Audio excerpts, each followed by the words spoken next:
मैंने तुम लोगों से ये इसलिए कहा है कि तुम विचलित नहीं हो। वे तुम्हें सभागृहों से निकाल देंगे। इतना ही नहीं, वो समय आ रहा है जब तुम्हारी हत्या करने वाला ये समझेगा कि वो ईश्वर की सेवा कर रहा है। वे ये सब इसलिए करेंगे कि उन्होंने ना तो पिता को पहचाना है और ना मुझको। मैंने तुम लोगों से ये इसलिए कहा है कि समय आने पर तुम्हें ये स्मरण रहे कि मैंने तुम्हें पहले ही सचेत किया था। मैंने प्रारंभ से ही तुम लोगों से ये नहीं कहा क्योंकि मैं तुम्हारे साथ था। अब मैं उसके पास जा रहा हूँ जिसने मुझे भेजा, और तुम लोगों में कोई मुझसे ये नहीं पूछता कि आप कहाँ जा रहे हैं। मैंने तुमसे ये कहा है इसलिए तुम्हारे हृदय शोक से भर गए हैं। फिर भी मैं तुम लोगों से सच कहता हूँ, तुम्हारा कल्याण इसमें है कि मैं चला जाऊँ। यदि मैं नहीं जाऊँगा तो सहायक तुम्हारे पास नहीं आएगा। यदि मैं जाऊँगा तो मैं उसे तुम्हारे पास भेजूँगा। जब वो आएगा तो पाप, धार्मिकता और दंडाज्ञा के विषय में संसार का भ्रम प्रमाणित कर देगा। पाप के विषय में क्योंकि वे मुझ में विश्वास नहीं करते। धार्मिकता के विषय में क्योंकि मैं पिता के पास जा रहा हूँ और तुम मुझे और नहीं देखोगे। दंडाज्ञा के विषय में क्योंकि इस संसार का नायक दोषी ठहराया जा चुका है। मुझे तुम लोगों से और बहुत कुछ कहना है, परंतु अभी तुम वो नहीं सह सकते। जब वो सत्य का आत्मा आएगा तो वह तुम्हें पूर्ण सत्य तक ले जाएगा, क्योंकि वह अपनी ओर से नहीं कहेगा, बल्कि वो जो कुछ सुनेगा वही कहेगा और तुम्हें आने वाली बातों के विषय में बताएगा। वह मुझे महिमान्वित करेगा, क्योंकि उसे मेरी ओर से जो मिला है वो तुम्हें वही बताएगा। जो कुछ पिता का है वो मेरा है, इसलिए मैंने कहा कि उसे मेरी ओर से जो मिला है वो तुम्हें वही बताएगा। थोड़े ही समय बाद तुम लोग मुझे नहीं देखोगे और फिर थोड़े ही समय बाद मुझे देखोगे। इस पर उनके कुछ शिष्यों ने आपस में ये कहा, वह हमसे ये क्या कहते हैं, थोड़ी ही समय बाद तुम मुझे नहीं देखोगे और फिर थोड़े ही समय बाद तुम मुझे देखोगे। और क्योंकि मैं पिता के पास जा रहा हूँ इसलिए वे कहते थे। वह जो थोड़ा समय कहते हैं, इसका अर्थ क्या है, हम उनकी बात नहीं समझ पा रहे हैं।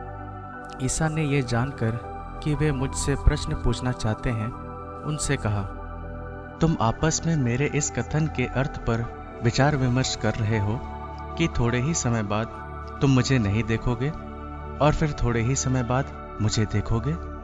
मैं तुम लोगों से ये कहता हूँ, तुम रोओगे और विलाप करोगे, परंतु संसार आनंद मनाएगा। तुम शोक करोगे, किंतु तुम्हारा शोक आनंद बन जाएगा। प्रसव निकट आने पर स्त्री को दुख होता है, क्योंकि उसका समय आ गया है, किंतु बालक को जन्म देने के बाद वह अपनी वेदना भूल जाती है, क्योंकि उसे आनंद होता है कि संसार में एक मनुष्य का जन्म हुआ है। इसी तरह तुम लोग अभी दुखी हो, किंतु मैं तुम्हें फिर देखूंगा और तुम आनंद मनाओगे। तुमसे तुम्हारा आनंद कोई छीन नहीं सकेगा। उस दिन तुम मुझसे कोई प्रश्न नहीं करोगे। मैं तुम लोगों से ये कहता हूँ, तुम पिता से जो कुछ मांगोगे वो तुम्हें मेरे नाम पर वही प्रदान करेगा। अब तक तुमने मेरा नाम लेकर कुछ भी नहीं मांगा है। मांगो और तुम्हें मिल जाएगा, जिससे तुम्हारा आनंद परिपूर्ण हो। मैंने तुम लोगों से ये सब दृष्टांतों में कहा है। वो समय आ रहा है जब मैं फिर तुम लोगों से दृष्टांतों में कुछ नहीं कहूँगा, बल्कि तुम्हें स्पष्ट शब्दों में पिता के विषय में बताऊँगा। तुम उस दिन मेरा नाम लेकर प्रार्थना करोगे। मैं नहीं कहता कि तुम्हारे लिए पिता से प्रार्थना करूँगा। पिता तो स्वयं तुम्हें प्यार करता है, क्योंकि तुम मुझे प्यार करते और ये विश्वास करते हो कि मैं ईश्वर के यहाँ से आया हूँ। मैं पिता के यहाँ से संसार में आया हूँ। अब मैं संसार को छोड़कर पिता के पास जा रहा हूँ।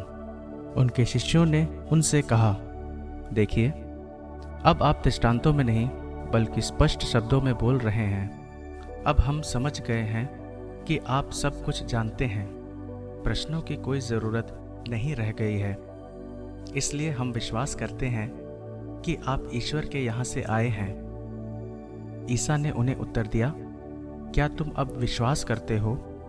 देखो, वो घड़ी आ रही है, आ ही गई है, जब तुम सब तितर बितर हो जाओगे और अपना अपना रास्ता लेकर मुझे अकेला छोड़ दोगे। फिर भी मैं अकेला नहीं हूँ, क्योंकि पिता मेरे साथ है। मैंने तुम लोगों से ये सब इसलिए कहा है कि तुम मुझ में शांति प्राप्त कर सको। संसार में तुम्हें क्लेश सहना पड़ेगा, परंतु धाड़स रखो, मैंने संसार पर विजय पाई है।